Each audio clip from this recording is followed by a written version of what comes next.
ABC do professor. O ABC do professor.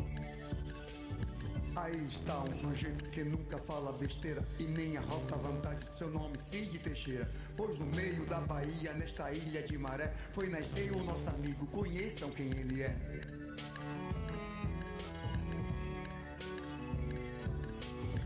Homem de extrema lisura, honestidade e ação, simplicidade, brandura, mas não lhe pise o calo não. Sua vida é um livro aberto, de todos tem um respeito, mesmo os que deles discordam, não lhe apontam defeito.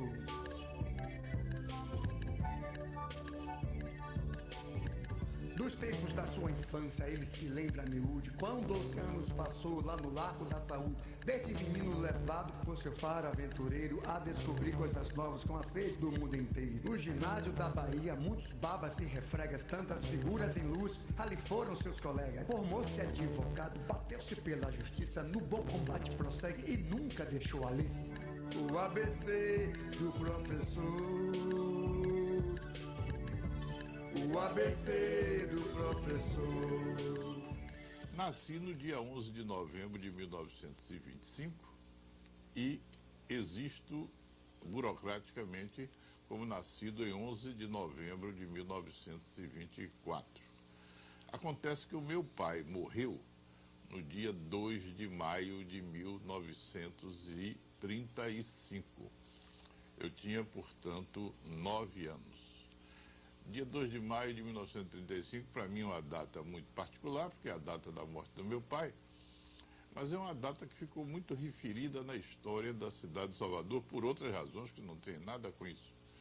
Foi a data de um famoso acidente, foi a última corrida de terras acontecida na montanha da cidade, coisa que era frequente no século XVI, XVII, XVIII, XIX e XX.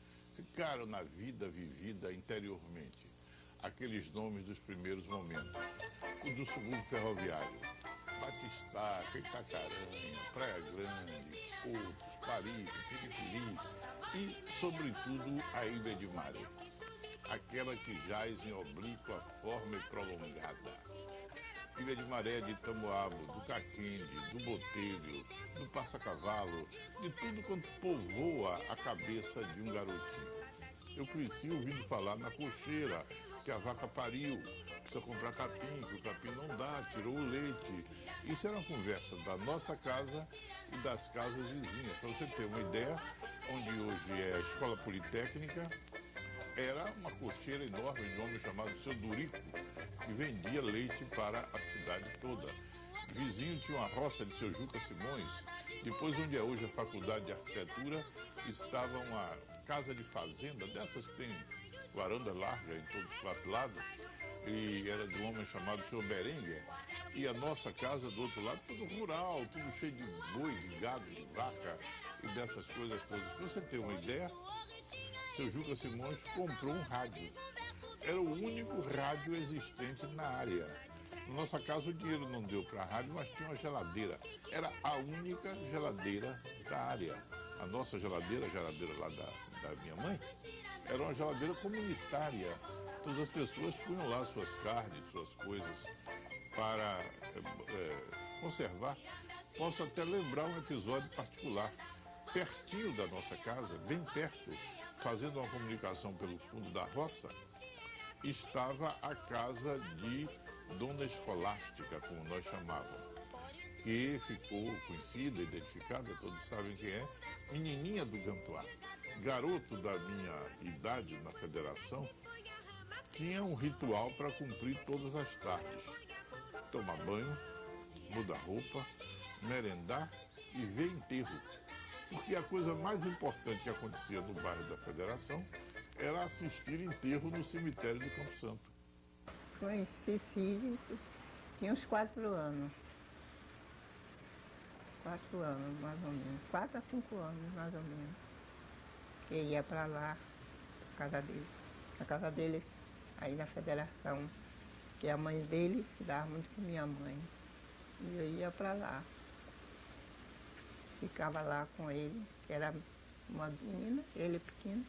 Ficava lá, mas ele brincando lá debaixo do pé da mangueira, que tinha as mangueiras na casa, como ainda tem até hoje, e ficava ali com ele. Agora não era empregada, não sabe? Ia só porque minha mãe e a mãe dele.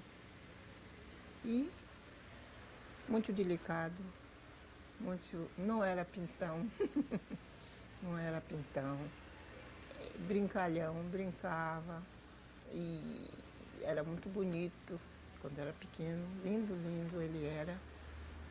E ficava lá, quando era de tarde eu ia embora para casa, ia pela roça da casa dele, eu ia para casa.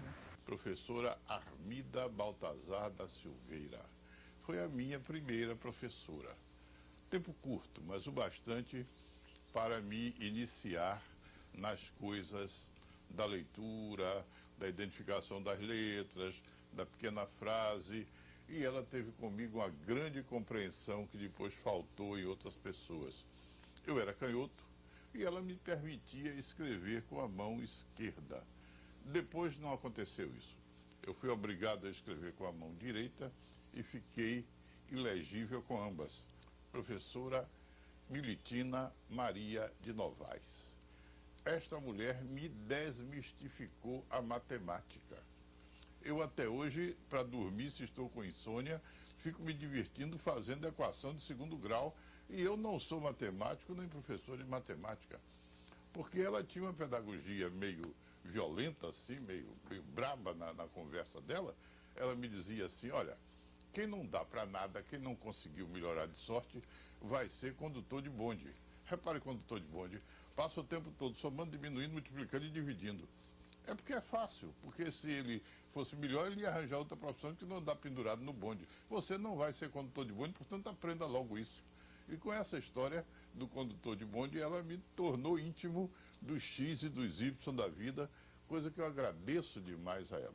A professora Adélia Georgina de Miranda. Essa sabia tudo. Sabia tudo.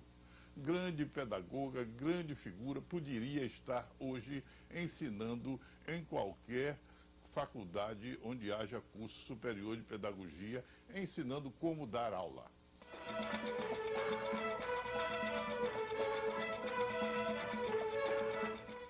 1936, 37, 38, 39, 40, 41, 42, 43. Repare o que é que acontece. Um tempo altamente politizado. No ano seguinte ao ingresso, quando você está ainda no primeiro, segundo ano de ginásio, Estado Novo. Então toda a briga política, você cresce dentro do caldo em que querem fazer de você um filiado às ideias da ditadura, ao mesmo tempo que outras pessoas na área familiar querem lhe manter acordado para as inconveniências da ditadura. E você começa a crescer dentro dessa história. De um lado, obrigam você a cantar "O Brasil deposita sua fé, esperança e certeza do futuro no chefe da nação, viva o Brasil, salve Getúlio Vargas". No outro lado, na área familiar, você fica sabendo que tem um sujeito chamado Luiz Carlos Prestes, que é o Cavaleiro da Esperança, e vai por aí. Então você sente como foi rico, como foi bonito o caldo de cultura em que viveu essa geração, e eu no meio dela. Logo em 39 começa a guerra da Europa, que para nós aqui era a leitura de Ingvar, da Grã-Bretanha de hoje, comício, participação, quebra-quebra, carreira na rua, viva o Brasil, vamos para a guerra, depois vem o petróleo é nosso, vem tudo isso aí. Vou até dizer uma coisa, de vez em quando aula formal. Na verdade, essa geração minha foi formada a partir de uma intensa vida na comunidade, de uma intensa participação. Fui trabalhar de boy, naquele tempo não se dizia, não, de recadeiro, quebra-faca, factotum, tudo do Instituto Geográfico e Histórico da Bahia. Então você imagina o garoto que está pensando em estudar história, que vai tomar conta da biblioteca. Então trabalhei no Instituto Histórico. Primeiro aquele menino que vai ali, compra uma Coca-Cola, o troco é seu, muito obrigado. Naquele tempo não tinha Coca-Cola, compra uma gasosa e o troco é seu.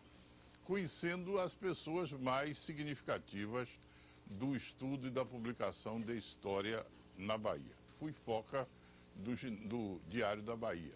menino trabalhando na beira do cais, entrevistando o náufrago que chegava aí de navio torpedeado, conversando com o marinheiro para saber novidades, levando matéria para o jornal e lá, como todo foca que se preza, tomando todos os carões e todas as molequeiras feitas por queridos amigos.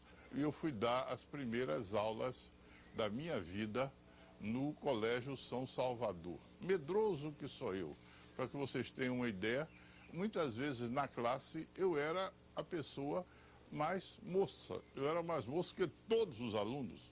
Em 1946, já professor de ginásio, imagine, eu tinha 20 anos nessa altura, fiz pela primeira vez uma viagem para fora do estado. Fui ao Rio de Janeiro. Lá, menino com 20 anos, algum dinheiro na mão pela primeira vez no Rio, o dinheiro acabou, é claro. Lá, mereci durante 30 dias, 20 e tantos dias, como é que eu diria, não é a paternidade não, mas o apoio, a segurança de uma senhora que eu quase choro quando ela fez 100 anos e foi comemorada agora. Ela tinha o fígado não muito bem funcionante, dava esbregues clamorosos na gente, mas devo a ela a obtenção de 1 mês de salário que me permitiu voltar para a Bahia. O nome dela era Cecília Meireles. Vinha para a Bahia trabalhar nos Diários Associados um fotógrafo chamado Pierre Verger. Foi a bordo do comandante Capela que eu conversei com ele. Eu era dentro do comandante Capela o único sujeito capaz de dizer bonjour. Ninguém sabia francês, muito menos na terceira classe. Então viemos conversando, trocando leite condensado por lata de sardinha, porque a comida do Capela acabava antes da hora, o navio era mais lento do que o suprimento da dispensa. Na faculdade de Direito, cumpri o meu dever. Não creio que tenha envergonhado nem a faculdade, nem tampouco os meus colegas de turma. Aconteceram coisas muito importantes, das quais a mais importante de todas foi ter casado com outra aluna da faculdade de Direito. Mas, embora não me arrependa, embora tenha excelentes recordações de alguma militância forense que tive, a opção já estava feita. O destino já estava traçado. Eu ia ser professor de História. Eu casei em 1950 e ela morreu no ano 2000. 2 meses depois de fazer uma boda de ouro, ela foi embora. E tudo quanto fiz nesses 50 anos foi filtrado, foi melhorado, foi acrescentado, foi embelezado pela sua presença. Mas não é só a presença física e amorosa, não, a presença concreta, a presença da colaboração efetiva, a presença de corrigir o texto, de botar as vírgulas, os circunflexos e sugerir o sinônimo melhor e acrescentar a ideia que não estava no texto original. Na verdade, eu estou sendo egoísta se disser que fiz alguma coisa neste período. Posso dizer que fiz 40%, porque na verdade não só a inspiração, como o trabalho braçal de ter feito tudo isso, coube a professora Expedita, com quem me casei e casaria outra vez agora, se fosse o caso. Ele é um alimentador de sonhos. Isto é muito importante.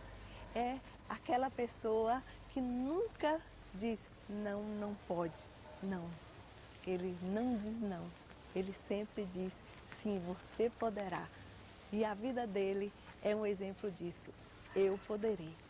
Quando a Petrobras chegou aqui, com salários para peão, maior do que o salário do gerente de banco, isso foi a grande mudança. A cidade de Salvador foi estuprada aí nesse negócio. Outro foi a abertura da BR-116. O processo de ascensão social na Bahia se passa pelos bancos mineiros e pelos salários da Petrobras. Isso aí já estamos nos anos 30 e 40, na verdade. Na década de 40, foi uma guinada na estrutura social da Bahia. Vocação, ninguém adquire. Na minha opinião, se nasce com ou nasce sem. Quem nasceu para abafar a banca nunca chega a picolé. Aquilo que eu sempre quis fazer, que foi estudar e ensinar história. Eu até hoje não entendi por que é que me pagam, porque na verdade eu nunca trabalhei. Na medida em que trabalha, você fazer aquilo de que não gosta. Eu sempre fiz história, sempre fui professor de história, sempre pesquisei história, sempre arrumei livro de história, sempre desarrumei livro de história, porque o que eu sei fazer, o que eu quis fazer na vida, estou fazendo, que é o ensino de história.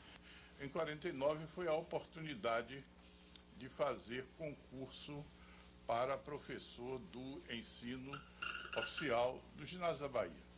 Fui aprovado naquele concurso e, por sinal, que no dia da minha prova final, morreu o professor Braz Amaral, que tanto tinha me estimulado e que era o decano dos historiadores baianos.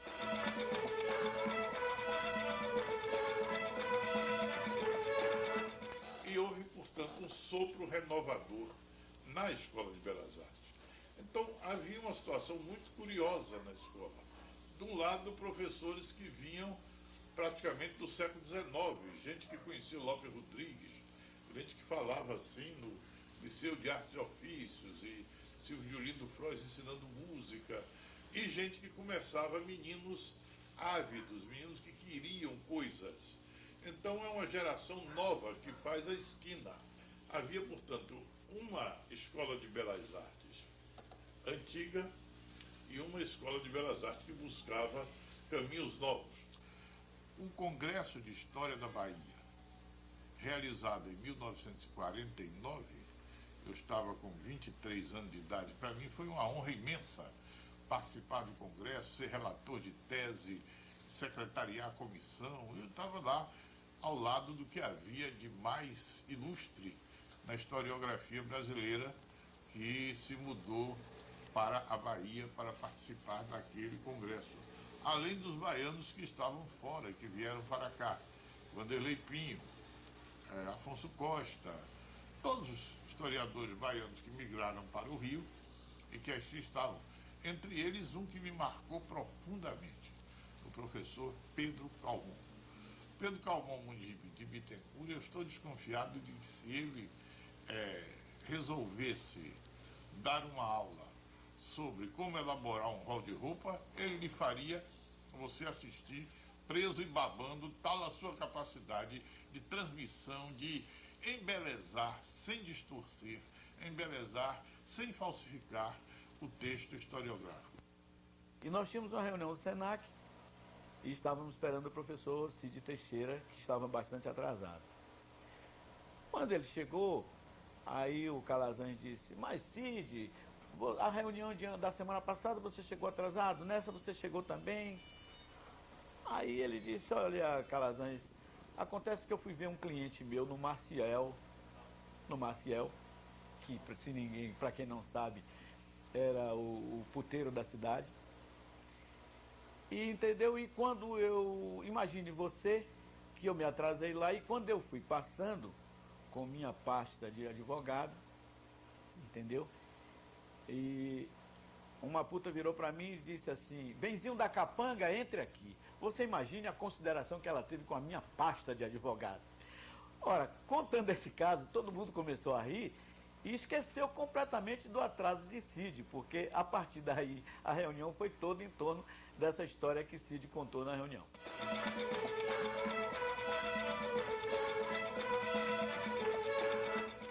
É um professor que nos ensina história à maneira de Cid Teixeira.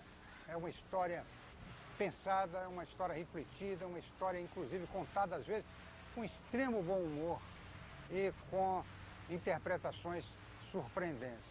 Ele é um historiador, é realmente uma grande memória, mas é também um criador admirável. Eu apareci na Escola de Belas Artes para dar aula e eu estava sem gravata.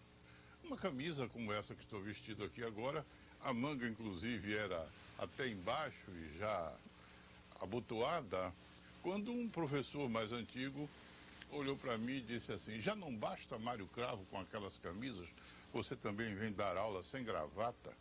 Eu aí me dei conta do conservadorismo, da estagnação em que se vivia no processo baiano. E pensei, nós podemos ser professores com um processo bem maior de integração, sem cair na vulgaridade. Então comecei a dar umas aulas mais descontraídas, mais de informação geral, mais envolvidas com processos não necessariamente do currículo e por aí adiante.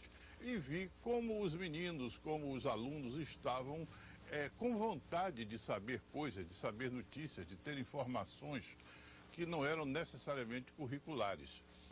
E um certo dia ele chegou aqui no meu bar, eu fiquei surpreso, porque para mim aquilo foi demais para mim. E ver uma pessoa que eu gostava tanto das obras dele, e ele chega assim no meu bar, e neste momento eu não tive outra. Eu cheguei e pedi a ele que desse um autógrafo. Ele chegou assim, eu mostrei as obras dele aqui no meu bar, e ele chegou aqui, fez o autógrafo nas edições, e o meu prazer maior era que essa obra dele continue, não pare por aí.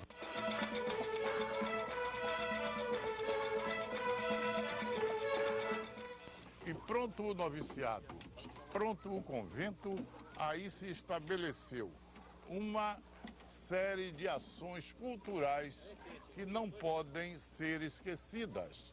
É bom lembrar sempre que aí se travaram as mais eruditas, as mais sérias, hoje nós chamaríamos de ponta, discussões de natureza teológica. A erudição de São Boaventura foi aí discutida, a busca dos detalhes da estrutura teológica da religião cristã, feita por Duns Scotus, foi aí discutida. A Suma Teológica de Santo Tomás de Aquino foi aí discutida. A biblioteca deste convento era das mais opulentas que existiam no Brasil da época, vale a dito, na América do Sul. Aí estava um acervo de livros da maior importância, discussões da maior seriedade. Frei Antônio de Santa Maria Jaboatão, grande nome da história e da erudição baiana, fez toda a sua formação aí. O que, aliás, prova que não há nenhuma incompatibilidade entre a erudição teológica e a muqueca de robalo. Cid também é o último erudito da Bahia. Erudito na melhor acepção da palavra. Ou seja, ele não é simplesmente um historiador de escola que aprendeu a fazer uma pesquisa, que aprendeu a produzir uma tese. Ele é, acima de tudo, um pesquisador que convive com os fatos, convive com os dados, que tem conhecimento do arquivo, que tem conhecimento da toda a bibliografia baiana e que também foi e é testemunha dos acontecimentos históricos. Portanto, ele é uma espécie de um griot moderno. O griot em África, na África Ocidental pelo menos, é uma espécie de sacerdote da memória, aquele que a sociedade vocaciona para guardar a memória de um povo. Cid é o nosso griot, né? Ele tem a memória da Bahia. Cid é versado em direito, por vocação professor, foi jornalista, ensaísta, emérito historiador. Tentado pelas palavras, não quis porém ser retórico, dedicou-se à pesquisa e entrou no Instituto Histórico.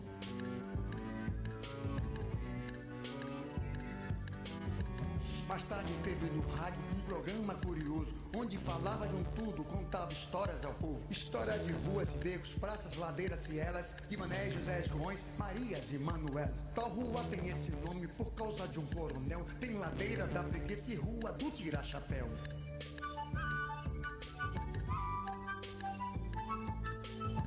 Cid Teixeira é letrado, esbanja a sabedoria, e o que mais ele entende é a história da Bahia. E dentre todos os temas que versa com sapiência, tem um momento maior das lutas da independência. Neste assunto, o homem é fera, conhece como ninguém o que se acha no livro, o que não se acha também. Somente no 2 de julho, Cid nos chama a atenção, em 23 na Bahia se libertou a nação.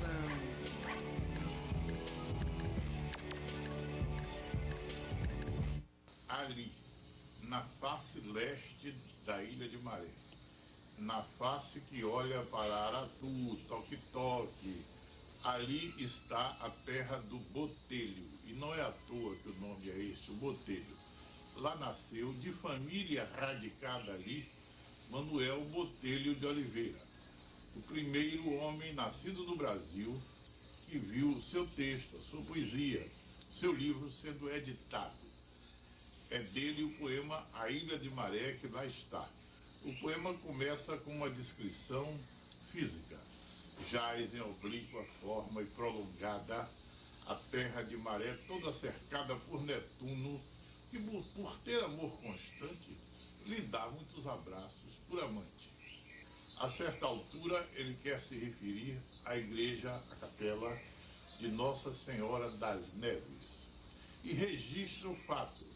Ela lá está porque alguém viu o nevado candor no mês de agosto. Este trecho, este verso do poema, não se esgota na beleza métrica, mas ele é o registro do episódio que faz com que aqui, neste sol dos trópicos, se celebre a devoção de Nossa Senhora das Neves.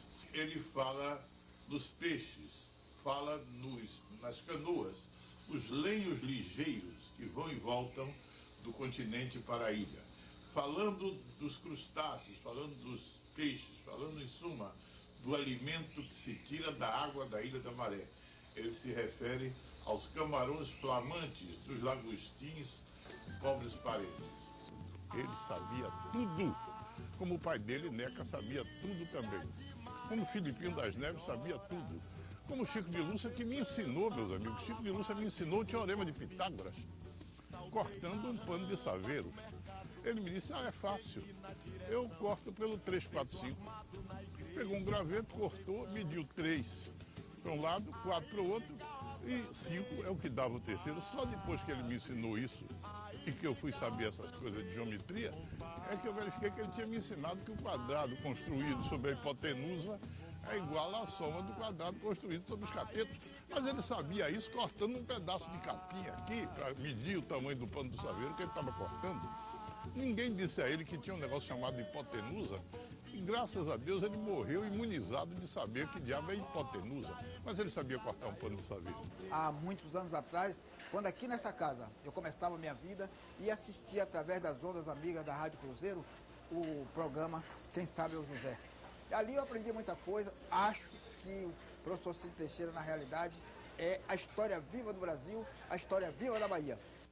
Até o começo da década de 60, uma atividade da maior importância que consistia em anunciar a música, lançar o artista presente, fazer um programa de auditório e pouco mais. A iniciativa de Adroaldo Ribeiro Costa, com a Hora da Criança, aparecia como uma exceção educativa dentro da radiofonia brasileira e baiana. Foi quando começaram alguns cursos de difusão cultural, alguns de conotação política, outros mais voltados para coisas da igreja e assim por diante. Nasceu então na Bahia o Instituto de Radiodifusão Educativa da Bahia. Concepção, criação, direção, entusiasmo da professora Ruth Vieira. O IRDEB é uma esquina no processo de educação de massa na Bahia. Tive a satisfação, tive a honra, melhor dizendo, de participar daquela equipe dos primeiros anos do IRDEB. Para começo de conversa, não tinha um disco. Não havia condição de botar elemento musical no ar, a não ser com os poucos discos das coleções particulares dos funcionários ou buscando algum tipo de pessoa que estivesse disposta a colaborar. Quando nós começamos a fazer o programa e tal, a confiança, ela vem chegando pouco a pouco, um confiando no outro, no trabalho do outro, porque radialista é um meio incestuoso. Até acostumar com um companheiro, leva um tempinho. Levou um tempo que a gente olha. Pelo olhar, a gente já sabia o andar da carruagem, já sabia o que queria, um outro queria. E o prefixo do programa era a Sinfonia número 40. Não sei se eu me lembro. Eu acho que era...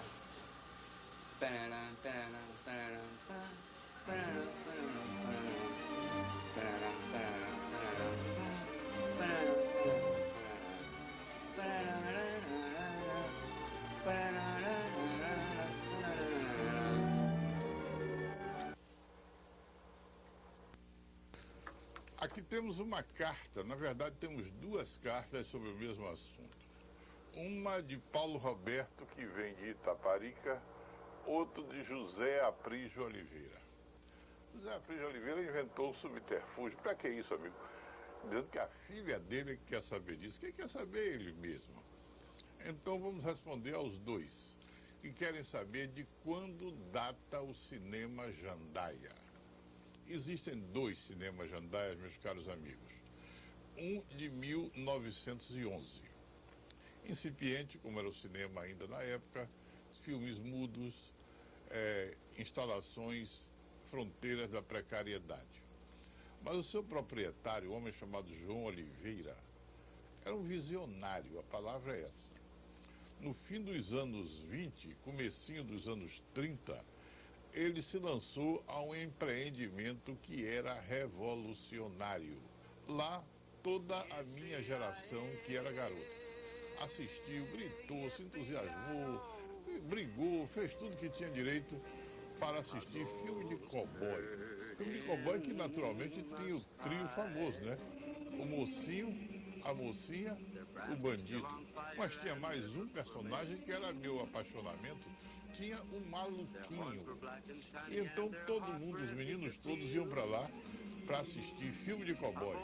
Tom Mix, Ken Maynard, Tim McCoy, Bob Steele, que todo mundo dizia era Bob Sterling, né? Bob Steele. E por aí, toda a gente que estava lá no Klondike, lá no Alasca, ou no oeste americano, naturalmente atirando com um revólver que não acabava nunca as suas balas. Os índios morriam, mas o cowboy não tinha nada que morrer. E no fim, quando o cowboy ia embora, largava a mocinha, dizia a famosa frase: I cannot give men call love. E aí montava o cavalo, e a última cena era ele montado no cavalo, de costas para a cama, se dirigindo para o horizonte, para o deserto.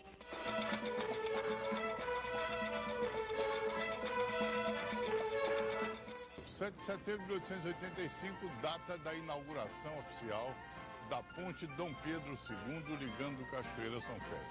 O nome era óbvio, era o nome do imperador que estava em pleno exercício do seu poder. O dinheiro era inglês. A festa da inauguração da ponte foi de tal ordem, meus amigos, que durante muito tempo, qualquer lugar onde ocorresse uma abundância de comes e bebes, se usava o exemplo.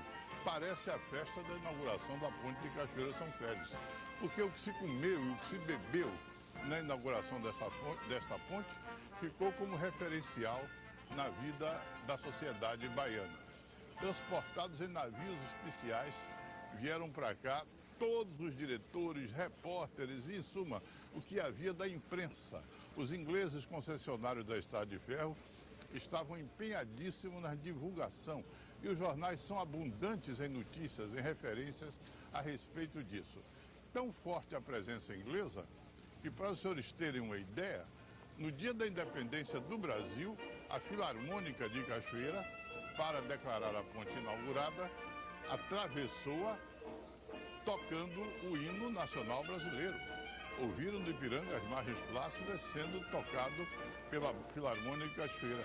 Mas corre a história, com todas as suas veracidades, que os ingleses, engenheiros da ponte, servidores da ponte, fizeram com que a Filarmônica de Cachoeira ensaiasse o God Save the Queen. God Save the Queen Victoria, a Rainha Vitória sendo celebrada aqui em Cachoeira. E a Filarmônica, que atravessou solando o hino nacional brasileiro, voltou solando o hino nacional inglês. Tambor Soledade, que com a sua caixa de guerra era um grande estímulo para que a população se mantivesse mobilizada. O destino dele, ou quem sabe, por pontaria específica dos portugueses que o utilizavam, foi ele ferido. Lá está ele caído com a sua caixa de guerra ao lado, socorrido por um popular. O destino fez com que ele não morresse naquele episódio.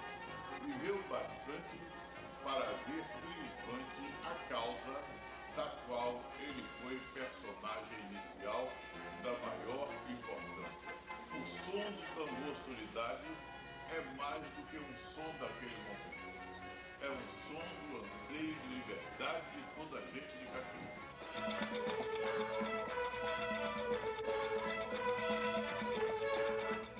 Mendes Sá esteve no Brasil durante 15 anos. Ele foi governador-geral do Brasil 15 anos e morreu no posto, morreu no cargo.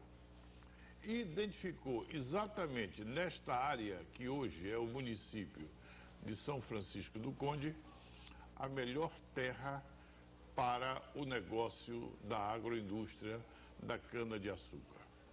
Começam a surgir núcleos de engenhos ao redor da capela de Nossa Senhora do Socorro, que hoje está mais ou menos onde está a refinaria de Mataripe, o núcleo de engenhos ao redor da capela de Nossa Senhora do Monte, que naturalmente alterada, modificada, ampliada, ainda está lá no seu lugar, e começa, em suma, esta região toda a ser a maior concentração de engenhos de açúcar, valha dito, a maior concentração de lideranças de todo o Recôncavo, a maior concentração também de escravos negros de todo o Recôncavo.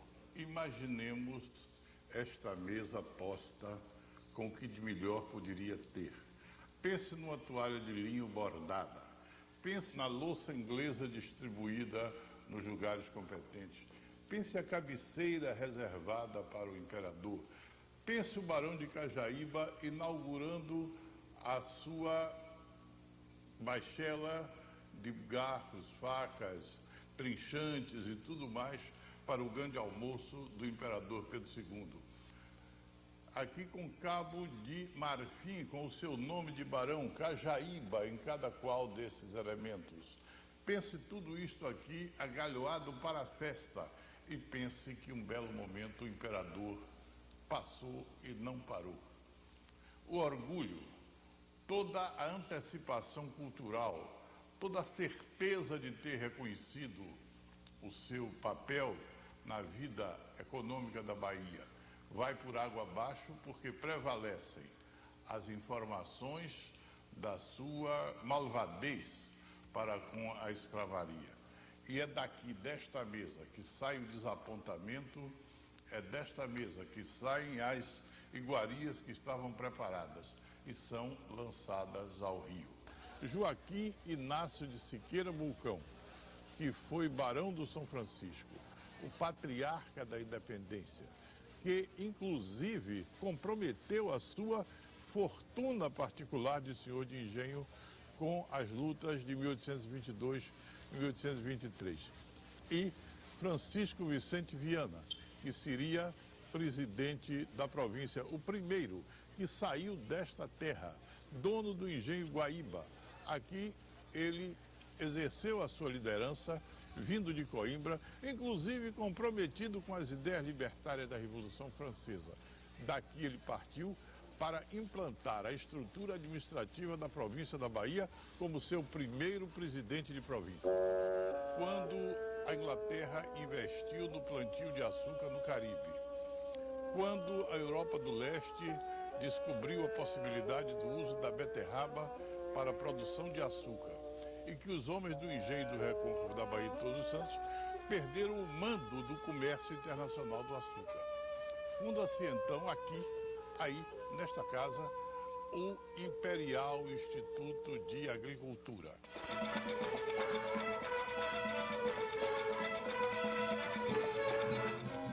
A história da independência da Bahia é essencialmente a história das ideias e a história das lutas no Recôncavo da Bahia. E história das ideias e história das lutas no Recôncavo da Bahia não poderá ser feita sem que boa parte da narração, da interpretação, da pesquisa em torno de tudo quanto ali aconteceu se faça a partir de Santo Amaro da Purificação. Ora, nós estávamos no final do século XVIII, início do século XIX, quando as ideias liberais estavam em plena fermentação, em plena ebulição na Europa. Jovens que saíram daqui, não somente estudaram formalmente direito, a matemática, os cânones que eram ensinados em Coimbra, como, sobretudo, foram encharcados das ideias que fermentaram, que desdobraram, que realizaram não somente a Revolução Francesa enquanto episódio francês, mas a modificação de todo o processo ideológico e político da Europa. São esses jovens que voltam para o Massapê, que voltam para o Engenho, que voltam para Santo Amaro e aqui fazem com que germinem as ideias que trouxeram de lá para cá. O negócio da cana-de-açúcar possibilitando a criação de uma civilização específica, a civilização do Subaé. O próprio engenho do seu nome, o engenho Aramaré, o engenho da Cana Brava, os engenhos. Por esse rio desceu a riqueza para o embarque no porto, ida para Salvador e daí para toda a Europa que se abasteceu do açúcar do Vale do Subaé. Foi ele que proporcionou esta civilização santamarense. Foi ele que criou condição para a existência da riqueza nesta terra, para o baronato e para o anonimato emergente. Foi ele que fez tudo isso aqui, este rio. Até o dia em que a insensibilidade dos homens transformou na cloaca. Um dia, um filho ilustre desta terra, um filho muito ilustre chamado Caetano Veloso, fez mais uma das suas muitas e belas canções. E essa canção tem um refrão: purificar o Subaé e mandar os malditos embora. A história é também fabulação, é também mito, é também saber contar as coisas, né? E isso, os positivistas estreitos da universidade não têm essa arte e recriminam a Cid justamente por essa virtude que ele tem, não é? Cid sabe que a história tem uma dimensão fabulatória, a dimensão de inventar coisas, entendeu?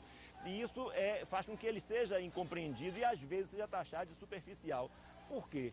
Porque ele sabe, ele tem o dom da vulgarização científica sem ser, ao mesmo tempo, vulgar, né? Para ser boa cozinheira, não é necessariamente possuir as mesmas virtudes ou os mesmos pecados de uma boa doceira. A cozinheira supõe alegria, supõe uma certa dose de malícia, supõe até, eu diria, com todo respeito, um certo gosto pelo pecado da gula e, se houver tempo, para outros pecados.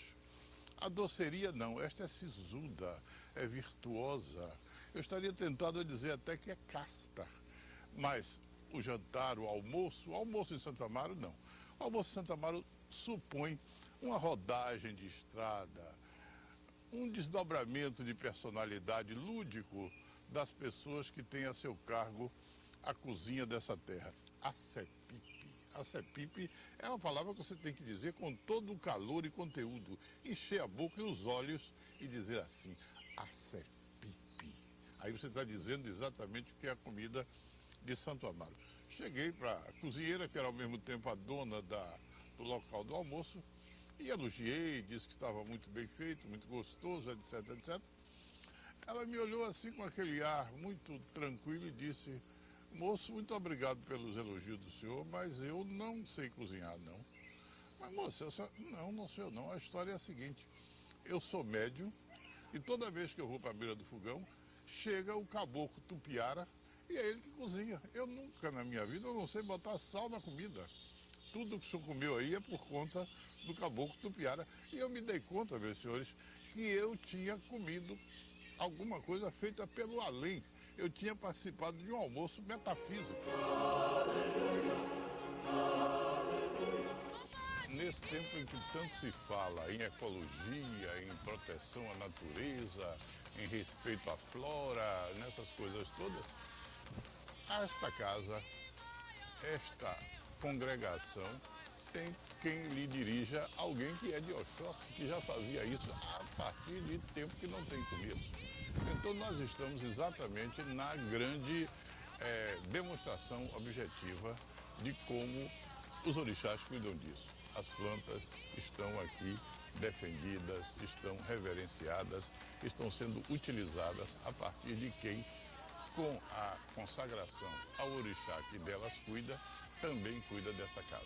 candomblé é a única religião que eu conheço que não pede a ninguém para ser, não quer converter ninguém. Não, eu digo toda hora, meu filho. Não, a gente não catequiza. Não tem catequista, não tem missionário, não tem nada disso. Quer acreditar, acredite, não quer acreditar, não acredite. Não tem pecado, não tem noite no céu, não tem nada disso. Aquela frase, sem folha não tem orixá, é verdade.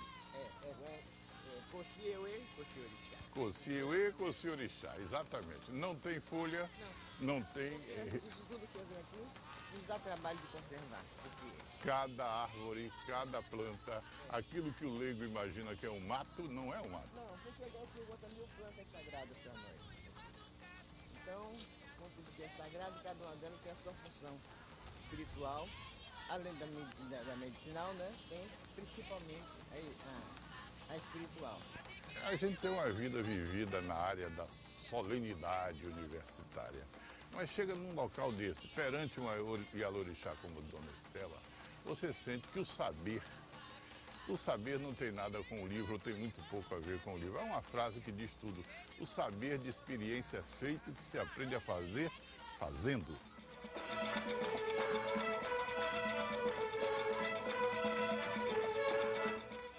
Do ponto de vista da estratégia militar, nenhum ponto fora da cidade do Salvador foi tão importante nos séculos 17 e 18 quanto este onde, em 1711, começou-se a instalar uma fortaleza que mereceu o nome de Forte de São Lourenço.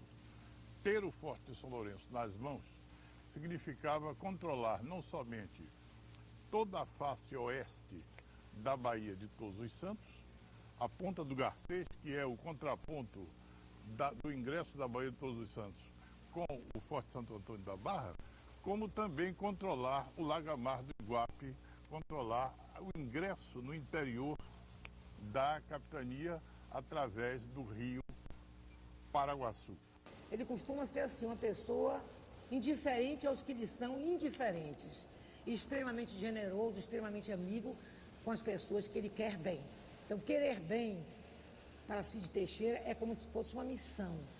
Da mesma maneira, ser querido por ele é um privilégio, porque ele escolhe seus amigos, escolhe as pessoas às quais ele dedica o seu afeto e é, sobretudo, muito leal às suas amizades.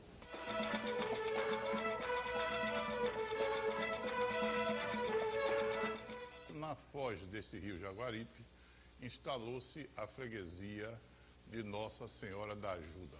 Aliás, muito necessária aos objetivos da igreja e da colônia, porque aqui ocorrera um fato curiosíssimo. Um português que não misturou a sua crença religiosa com a herança africana, mas com a herança indígena. Fernão Cabral de Ataíde foi um homem que criou aqui, nessa área aqui, onde está a Vila de Jaguaripe, criou a santidade, que era uma mistura de estruturas religiosas indígenas com estruturas religiosas portuguesas. Não por acaso ele foi bater com as costelas lá nos tribunais da Inquisição. Esta casa de Câmara e Cadeia, que nos pavimentos superiores abrigava os vereadores, os procuradores, em suma, as autoridades da vila, nos seus pavimentos inferiores abrigava a cadeia da vila, que aqui foi tão violenta, tão dura, que se transformou numa espécie de roga-praga de todo o recôncavo.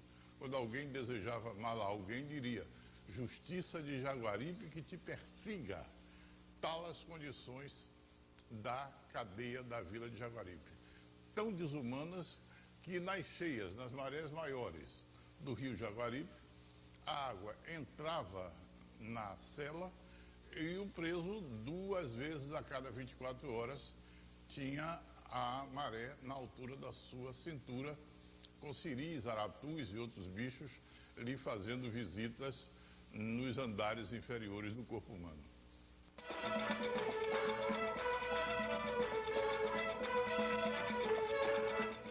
Nós tínhamos no Brasil, nós tínhamos na Bahia, uma vontade, um interesse, um dinheiro para pagar, gente para lutar, tínhamos tudo isso para fazer a guerra da independência.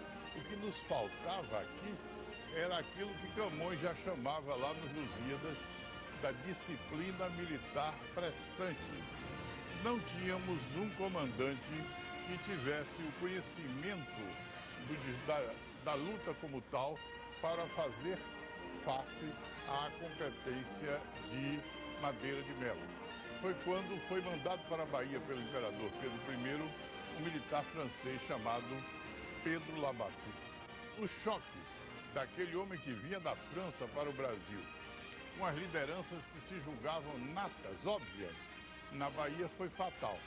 Isso se desdobrou em crises sobre crises, até quando o general Labatut foi apeado do comando geral e substituído, já praticamente consolidado o processo da independência da Bahia. Foi apeado e, mais do que apeado, preso e recolhido aqui, nesta casa de Câmara e Cadeia de Maragogi. Esta casa ganhou, independente de outras razões, uma importância de ter sido testemunha daquela luta pelo poder, pela afirmação de lideranças do recôncavo da independência. Todo mundo o admira por ser tão independente. Da fundação do poeta viria a ser presidente. Teve oportunidades, viveu momentos de glória, mas sua grande paixão foi mesmo estudar história. Entrou para a academia, mas disso nunca se gaba. Não pensa que é imortal, pois sabe que a vida acaba. Todo mundo o admira e a ele rende homenagem por sua sabedoria, seu bom humor e coragem. Ninguém com ele se mete por mais ondas que se formem, porque esse Cid Teixeira sabe onde as cobras dormem.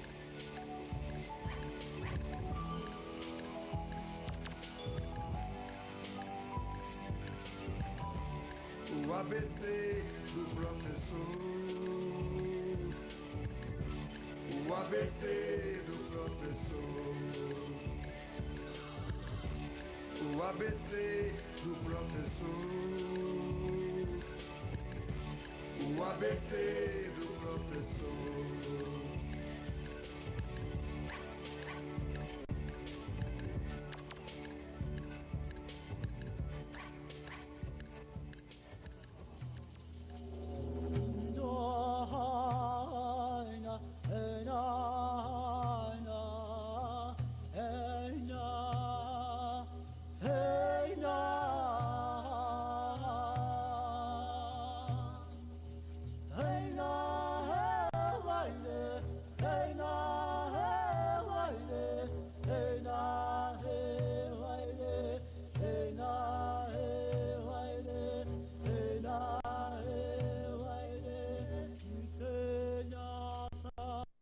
Love